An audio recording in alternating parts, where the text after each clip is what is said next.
Hello students, good morning. Welcome to the Pujingli School Trust Sanchalit Jainacharya Shri Achramarji School online classes. Social Science Standard 7th, Chapter number 4, Mughal Empire Establishment and Extension. Let's see on page number 28. आज हम new chapter that is Mughal empire extension and establishment उनके बारे में discuss करेंगे। यहाँ पर 4.1 में आप देख सकते हो कि कुछ मुगल आर्किटेक्चर्स के पिक्चर्स बने हुए हैं जो मुगल पीरियड के टाइम पीरियड पे बनाई गई हैं। Let's start with one example. Independence Day was celebrated on 15 August. Pratik saw the national flag being unfurled at the Red Fort on his TV at home.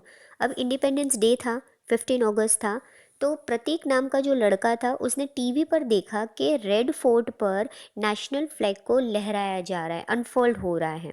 He saw different pictures of the Red fort, उसने बहुत सारे अलग अलग red Fort के pictures भी देखे। The next day Prateek asked his class teacher all about the Red Fort. दूसरे दिन ही वो स्कूल में जाकर उसने अपने क्लास टीचर से रेड फोर्ट के बारे में इंफॉर्मेशन ली।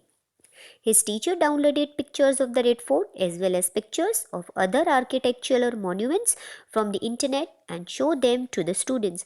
जैसे ही प्रतीक ने रेड फोर्ट के बारे में पूछा तो उसी टाइम उसके टीचर्स ने कुछ पिक्चर्स रेड फोर्ट की और दूसरे आर्किटेक्चरल मॉन्यूमेंट्स जो एंशियंट टाइम की थी, मुगल पीरियड्स की, उनको बच्चों को दिखाया।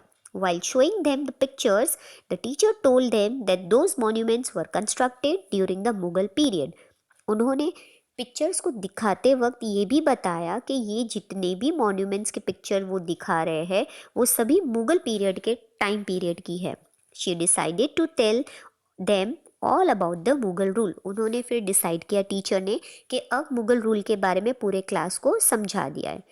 Let's start with the topic. Delhi was under Ibrahim Lodi's rule during that time and Babur ruled in Kabul, Afghanistan. वैसे हमने देखा था कि सल्तनत एज टाइम पीरियड चल रहा था, तब इब्राहिम लोदी दिल्ली में रूलिंग कर रहे थे और बाबर काबुल अफगानिस्तान में रूलिंग कर रहे थे। Babur was the ruler of Mughal dynasty. Babur Mughal dynasty के रूलर रह चुके थे। He attack Delhi in 1526। उन्होंने दिल्ली पे अटैक भी किया था बाबर ने 1526 को। Ibrahim Lodi was defeated by Babar's well equipped army which had cannons in the battle of Panipat. जब लड़ाई हुई थी, पानीपत की जब लड़ाई हुई थी बाबर और इब्राहिम लोदी के बीच में भी हुई थी, तब उन्होंने बाबर ने इब्राहिम लोदी को हरा दिया था क्योंकि बाबर के पास वेल इक्विप्ड आर्मी थी, उनके पास पावरफुल आर्मी थी और उनके पास तोप और गोले आते हैं, जो कैनन बॉल्स आते वो भी थे, जिस वजह से उन्होंने इब्राहिम लोदी को हरा दिया।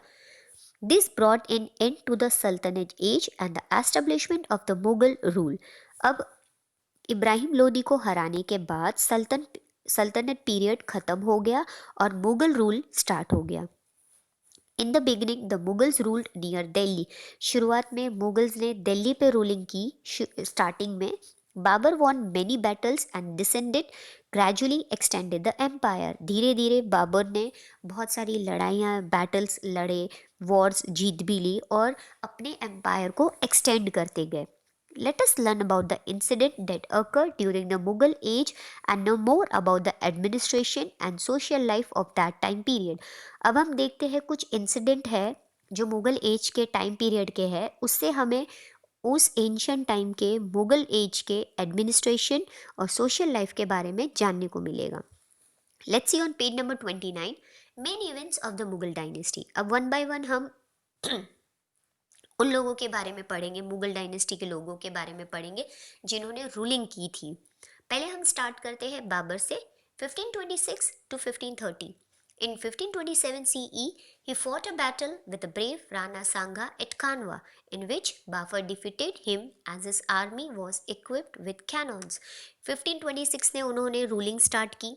1527 में उन्होंने जो राणा सांगा थे, कानवा के थे, किंग थे, बहुत ही बहादुर थे, उनके साथ एक लड़ाई लड़ी जिसमें उन्होंने बाबर ने किंग को हरा दिया था, राणा सांगा को हरा दिया था।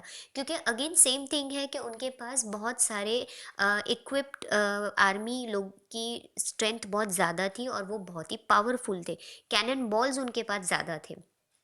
1530 Babur fell ill and died और 1530 में बाबर बीमार हो गए और उनकी डेथ हो गई। He fought many battles to lay a strong foundation of the Mughal Empire and gain control over the areas near Delhi and Agra. बहुत सारी उन्होंने लड़ाइयाँ लड़ी अपने मुग़ल एम्पायर को खड़ा करने के लिए, फाउंडेशन को खड़ा करने के लिए बहुत मेहनत की उन्होंने, लड़ाइयाँ लड़ी और उन्होंने फाइनली खड़ा भी किया। और उन्होंने दिल्ली और आगरा के आसपास के सभी एरिया पे अपना कब्जा कर लिया था। He emerged victorious in most of the battles. ज़्यादातर उन्होंने हर लड़ाई में जीत हासिल की। तो ये था बाबर के बारे में। अब हम बात करेंगे Humayun 1530 to 1540 and 1555-1556। Humayun ascended the throne of the Delhi after Babar. अब आपको मैं बता दूं कि बाबर के जो बेटे थे वो थे हुमायूं। बाबर की डेथ के बाद, फादर की डेथ के बाद हुमायूं को उनका राजपाट मिल गया था। According to his father's will, the kingdom was divided and each of his brothers inherited one province। और उनके फादर के विल के हिसाब से उनके ये जो भाई थे, दोनों भाइयों में जितनी भी प्रोविंसी आधोआध बांट दी गई थी और हुमायूं दिल्ली में ही रह गए। He retained in Delhi. Humayun had to struggle a lot against his brother Kamran and the Afghans।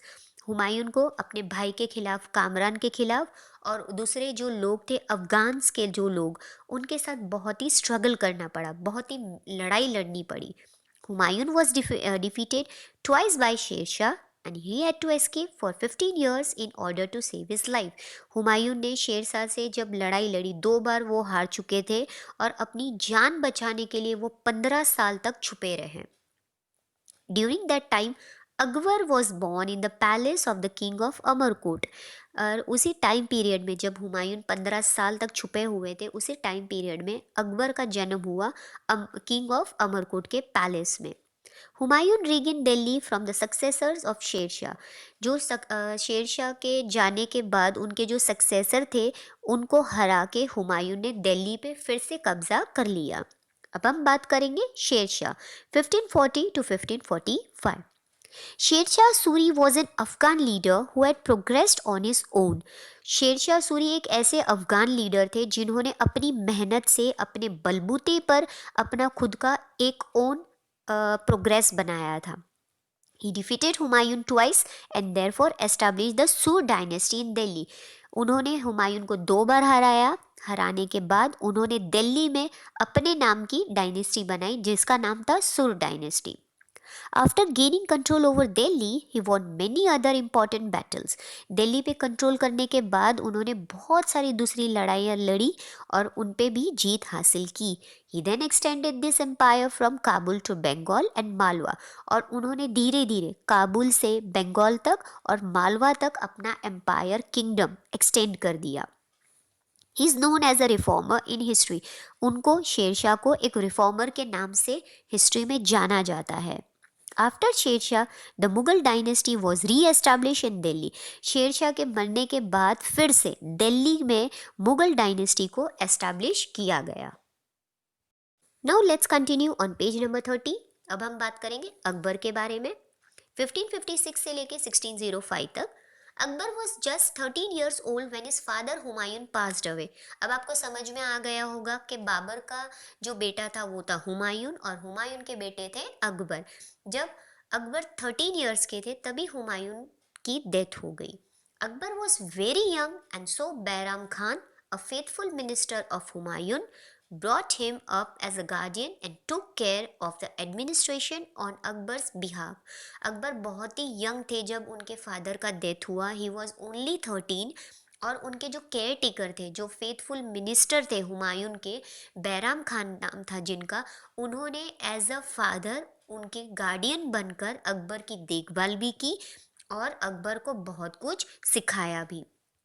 Hemu, the leader of Sikandar Sur, established his rule over Delhi when Akbar was in Punjab। जब अकबर पंजाब में थे तो सिकंदर सूर का जो leader था हेमू, उन्होंने दिल्ली पर अपना रूलिंग, कब्जा करना शुरू कर दिया।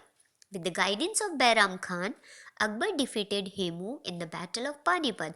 जब पानीपत की बैटल हुई तो बैराम खान के गाइडेंस के अंदर, यानी जब उन्होंने जिस तरीके से सिखाया था उनके सिखाने के हिसाब से अकबर ने हेमू को हरा दिया। Since Bayram Khan became more independent, Akbar seized away all his powers and sent him for Hajj.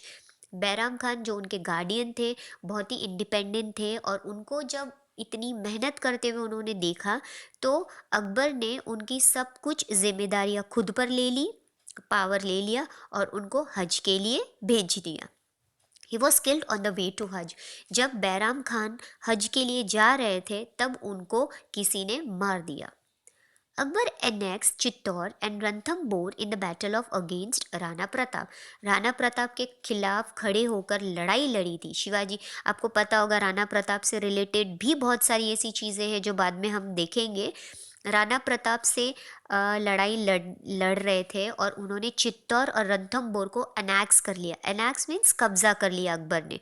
Frequent battles were fought between them. Rana Pratap और अकबर के बीच में बार बार लड़ाइयाँ होती थी। Akbar's empire expanded during the period between 1585 to 1605। जब 1585 से लेके 1605 तक अकबर का एम्पायर बहुत ज़्यादा एक्सपांड हो गया, मीन्स फैलने लगा, हर जगह उन्होंने अपना कब्जा कर लिया।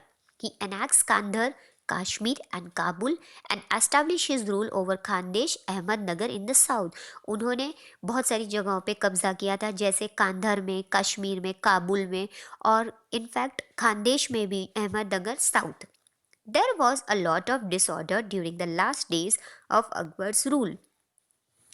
जब अकबर का रूलिंग चल रहा था, लास्ट टाइम पीरियड चल रहा था, तब उस टाइम पर बहुत सारा डिसऑर्डर था। मैनेजमेंट बिल्कुल भी नहीं था एक स्टेट को चलाने का। एज प्रिंस सलीम रिवोल्टेड, क्योंकि प्रिंस सलीम ने उसको रिवोल्ट कर लिया। Later on Salim adopted the name Jahangir and ascended the throne.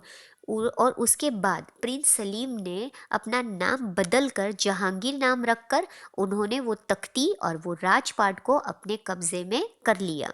You can see the picture over here 4.5 a scene of Akbar's birth। जब अकबर का जन्म हुआ था यहाँ पर एनिमेटेड एक पिक्चर दी हुई है, you can see it over here।